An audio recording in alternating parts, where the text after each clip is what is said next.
விவசாய நண்பர்கள் அனைவருக்கும் வணக்கம். இப்போ நம்ம 100 டே சேலஞ்ச் ஓரளவுக்கு முடிவுக்கு வந்தாச்சுங்க. இப்போ அறுவடையும் முடிச்சாச்சு. நெல் மூட்டைகள் பார்த்தீங்கன்னா 85 to 95 மூட்டைகள் கிட்ட ஆகும். நம்ம இது ஒரு தோராயமான மதிப்பு தான் இப்போ நம்ம கணக்கீடு பண்ணுறோம். நம்ம நெல் விலைக்கு போடும்போது தான் அதோட கரெக்டான மெஷர்மெண்ட், கரெக்டான அளவு, வெயிட், கேஜி எல்லாமே தெரிய வரும். இப்போ பார்த்தீங்கன்னா நம்ம முதல் உரம், 2ஆம் உரம், 3 உரம் சொல்லிட்டு கோ 51க்கு போட்டோம். நம்ம இதுக்கு முன்னாடி ராஜபொன்னி, மகேந்திரா நம்ம 2 உரம் மட்டுமே கொடுத்தோம். ஏன்னா அது கரம்புன்றதுனால 2 உரம் கொடுத்தோம். இது தாளடின்றதுனால 3 உரம் கொடுத்து இந்த மகசூல் தான் கிடச்சிது. ஏன்னா நம்ம ஒரு பிரேக் எடுக்காமல் விவசாயம் பண்ணதுனால நம்ம மகசூல் ரொம்ப லாஸ்லாம் கிடையாது. நம்ம போட்ட முதலீடு கூட ஒரு 10% நமக்கு வந்திருக்குது. அதாவது ரூ. 100 செலவு பண்ணோம்னா ரூ. 110 நம்ம கைக்கு வந்திருக்குங்க. இப்போ நம்ம முதல் உரம் நம்ம எவ்வளோ செலவு பண்ணோம்னா, முதல் உரத்துக்கு ரூ. 6500 நம்ம செலவு பண்ணியிருக்கோங்க. அது முதல் உரத்தில் நம்ம என்னென்ன கொடுத்தோம்னா, யூரியா, டிஏபி கொடுக்கலான்னு இருந்தோம். ஆனால் டிஏபி தட்டுப்பாடுன்றதுனால நம்ம காம்ப்ளெக்ஸ் கொடுக்க வேண்டிய சுச்சுவேஷன் வந்ததுங்க. அது கூட ஆட்கூலி எவ்வளோ ஆச்சுன்னா ரூ. 1200 ஆச்சுங்க அதோட ஆட்கூலி. அதுக்கப்புறம் 2ஆம் உரம் மருந்து ஒரு மஞ்சள் நோய் தாக்குதலும் இருந்தது. மஞ்சள் நோய் தாக்குதலுக்கு கிட்டத்தட்ட நம்ம ஸ்ப்ரே பண்ணதுக்கு ஒரு ரூ. 5000 செலவாச்சு. அந்த ஸ்ப்ரே பண்ணலைன்னா நம்ம இந்த மகசூல் கூட எடுத்துருக்க முடியாது. அப்புறமா பார்த்தீங்கன்னா 2ஆம் உரத்துக்கு நம்ம ரொம்ப கம்மியாகவே மருந்து கொடுத்தோங்க. அதாவது அதுவே காம்ப்ளெக்ஸும் அதே யூரியா தான் கொடுத்தோம். ஏன்னா வேறு மருந்து கிடைக்கல. டிஏபி தான் தேடினேன், கிடைக்கவே இல்லை. அதுக்கு ஒரு செலவு பார்த்தீங்கன்னா 3800ங்க. அதோட லேபர் அதாவது மருந்து போட்டதுக்கான லேபர் ரூ. 600 செலவாச்சு. அதுக்கப்புறம் 3ஆம் உரம் நம்ம மருந்து அடிக்கவே இல்லை. அதாவது கதிர் மருந்து அடிக்கலை. அதுக்கு பதில் நம்ம என்ன பண்ணோம்னா, பொட்டாஷ் போடலாம்னு சொல்லிட்டு பிளான் பண்ணி பொட்டாஷ் வாங்கினேங்க. ஒரு மூட்டை பொட்டாஷ் 1700 ஆச்சுங்க. அதோட மொத்த செலவு பார்த்திங்கன்னா நம்ம 3.5 to 3 ஏக்கராக்கு 4300ங்க. அதோட ஆட்கூலி 600 ஆச்சுங்க. கிட்டத்தட்ட நம்ம ஓரளவுக்கு நல்லா செலவு பண்ணி, அதாவது பயிர் சக்ஸஸ்ஃபுல்லாக காமிச்சாச்சு. ஓரளவுக்கு நல்ல மருந்து, நல்ல ஒரு மகசூல் தான் சொல்ல முடியும். ரொம்ப லாஸும் கிடையாது, அதிகப்படியான லாபமும் கிடையாது. நம்ம எப்போவுமே நம்ம ஒரு நிலத்துக்கு பிரேக் விட்டு இல்லை தொழு உரமோ போட்டு பண்ணால் ஒரு நல்ல ஒரு பெரிய லாபமாக கிடைக்கும். இப்போ ஒரு ஆவரேஜான நம்ம ஒரு லாபம் தாங்க கிடைச்சிருக்கு. நம்ம இதுக்கு அடுத்தது கோ 55 விட போகிறோங்க. இப்போ நம்மக்கிட்ட தொழு உரம் ஒரு 10 டிராக்டர் கிட்ட இருக்குது. அது தொழு உரம் எல்லாத்துக்கும் நம்ம இந்த அறுவடை முடிஞ்ச உடனே எல்லாத்தையுமே சப்ளை பண்ணிவிடுவோங்க. எல்லாத்தையும் க்ளீன் பண்ணிவிட்டு கோ 55 நம்ம ஒரு பார்ட் இயற்கை விவசாயமும் ஒரு பார்ட் செயற்கை விவசாயமும் பண்ண போகிறோங்க. இப்போ இயற்கை விவசாயத்துக்கு நம்ம நாற்று விட்டாச்சு ஒரு பகுதிக்கு. அதுக்கு அதோட வீடியோட பிளேலிஸ்ட் இருக்குது. பார்க்கணும் விருப்பம் இருக்கிறவங்க பார்த்துக்குங்க. இப்போ செயற்கை விவசாயத்துக்கும் அதாவது நாற்று விட்டாச்சுங்க. அது வீடியோ போடலை. அது நம்ம ஆல்ரெடி நிறைய வீடியோ போட்டதுனால நாற்றங்கால் விட்டதே நம்ம அடிக்கடி போட முடியாது. அதனால் அது போட்டாச்சு. இப்போ கிட்டத்தட்ட தொழு உரம்லாம் ஓட்டி நிலத்தை நல்லா தயார் பண்ணியாச்சுங்க. தயார் பண்ணிவிட்டு நம்ம ஒரு பகுதி முற்றிலும் இயற்கை தாங்க, முற்றிலும் இயற்கை உரம். அதாவது செயற்கையை நம்ம என்னென்ன உரங்களாக கொடுக்குறோமோ, டிஏபிஓ, காம்ப்ளெக்ஸு, அதில் இருக்கிற சத்துக்கள் நம்ம செயற்கையாகவே கொடுக்க போகிறோங்க. அதோட வீடியோ இப்போ நாற்றங்கால் உரம் கோ 55க்கு இப்போ நாற்றங்கால் உரம் கொடுக்க போகிறேன். அதுக்கு வீடியோ அடுத்த வீடியோ அப்லோட் பண்ண போகிறேங்க. அதோட என்னென்ன மருந்துகள்லாம் கொடுக்குறேன்னு அடுத்த வீடியோவில் பார்த்து தெரிஞ்சுக்கலாம்.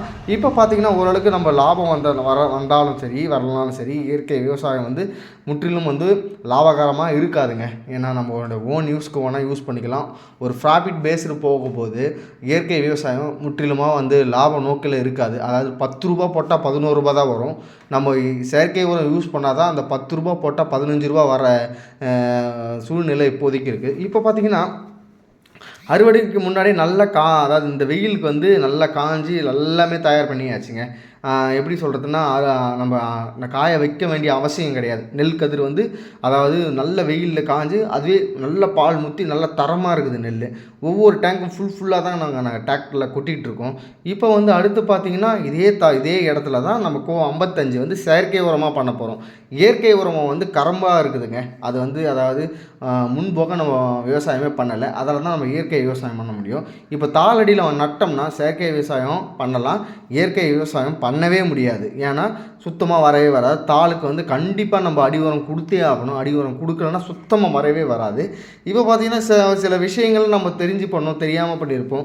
அதெல்லாம் எக்ஸ்பீரியன்ஸை வச்சு இந்த முறை மருந்து செலவுகள் எவ்வளோ குறைக்க முடியுமோ அவ்வளோ செலவுகள் குறைச்சி ஒவ்வொரு அப்டேட் முதல் உரத்துக்கு எவ்வளோ மருந்து கொடுக்குறோம், 2ஆம் உரத்துக்கு எவ்வளோ உரம் கொடுக்குறோம், 3ஆம் உரம் தேவையா தேவை இல்லையா, அதுக்கு அடுத்த பின்னாடி தாங்க முடிவு பண்ண முடியும்.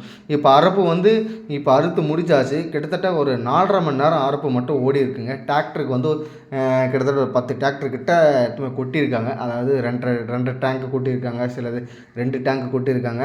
சில வந்து அப்டேட்லாம் நம்ம நிறைய பண்ணியிருக்கிறோம். இப்போ ஃபஸ்ட்டு வந்து நம்ம ராஜபொன்னி பண்ணோம், அப்புறம் மகேந்திரா பண்ணோம். இப்போ வந்து கோ 51 பண்ணியிருக்கோங்க விவசாயம். கோ 51 தான் நம்ம 3ஆம் போகமாக பண்ணியிருக்கோம். ஃபஸ்ட்டு வந்து நான் மாற்றி சொல்லியிருக்கிறேன், சாரி. ஃபஸ்ட்டு வந்து மகேந்திரா, 2வது ராஜபொன்னி, 3வது கோ 51, இப்போ 4வது வந்து கோ 55ங்க. இந்த வந்து அடுத்த போகம் வந்து பிரேக் விட்டுருவேன். இந்த போகம் மட்டும்தான் முதல் போகம் வைக்க முடியாது. முதல் போகம் வந்து தென்மேற்கு பருவமழை இருக்கிறதுனால அது கரெக்டாக அறுவடை டைமில் வந்து வடமேற்கு பருவமழையில் மாட்டிக்குதுங்க. அதனால் முதல் போகம் நம்ம பிரேக் எடுத்துருவோம். இப்போ வந்து என்னென்னா, இப்போ மொத்தம் அறுவடை எல்லாமே பண்ணியாச்சுங்க, மொத்தத்துமே எதுவுமே கொட்டியாச்சுங்க. அது கொட்டின அடுத்த மறுநாளில் நம்ம விதை விட்டுரும். அதாவது செயற்கை விவசாயத்துக்கு விதை விட்டுருங்க. ஆல்ரெடி இயற்கை விவசாயத்துக்கு நம்ம விதை விட்டாச்சு, அது தயாராக இருக்குது. அடுத்த வீடியோவில் இயற்கை விவசாயத்தை உரத்தை பற்றி நம்ம பேச போகிறோம். இப்போ இதில் வந்து செயற்கை விவசாயத்துக்கான இது வந்து 2.5 ஏக்கர் வந்து நம்ம பயிர் பண்ண போகிறோங்க. 2.5 ஏக்கர் பயிர் பண்ணோம்னா எவ்வளோ மகசூல் கிடைக்கிது. ஆனால் அந்த கோ 51ஓட கோ 55 பெஸ்ட்டு அப்படின்னு சொல்லியிருக்காங்க. 40 to 45 மூட்டை ஏக்கருக்கு வரும்னு சொல்லியிருக்காங்க. அதை நம்ம விளைய வச்சு பார்த்தா தான் அதோட பயிரோட தன்மைகள், அதோட பூச்சி தாக்குதல் அதெல்லாம் நம்ம பார்க்க முடியுங்க. இப்போ பார்த்திங்கன்னா ஓரளவுக்கு நெல் கொட்டியாச்சு. இப்போ வந்து இது வந்து நம்ம என்ன ரேட்டு போச்சு, எவ்வளோ நம்ம நெல் வந்து நம்ம மூட்டைகள் கொடுத்தோம், எவ்வளோ நமக்கு பயிருக்கு எவ்வளோ செலவாச்சு, அதுக்கப்புறம் நம்ம எவ்வளோ லாபம் வந்தது, அதெல்லாம் வந்து அடுத்தடுத்த வீடியோவில் பார்க்க போகிறோங்க. சில பார்த்தீங்கன்னா நடவு செலவுக்கு மட்டுமே எனக்கு 22,300 ஆச்சுங்க. அதாவது நாற்று பிடுங்கி நடுறதுக்கு செலவு மட்டுமே 22,300. அதாவது 2.5 ஏக்கர். அவங்க வந்து 2.5 ஏக்கரில் 4 ஏக்கராக கால்குலேட் பண்ணிக்கிட்டாங்க. அவ்வளோ செலவாச்சு. நம்ம நாற்றங்கால் விதை நெல் வந்து நம்ம 5,500 ஆச்சுங்க. நமக்கு விதை நெல் 5,500 ஆச்சு. அதாவது நாற்றங்காலுக்கு ஒரு மருந்து போட்டது வந்து 880. நன்றி நண்பர்களே. கோ 55 வீடியோவில் மீண்டும் சந்திக்கலாம்.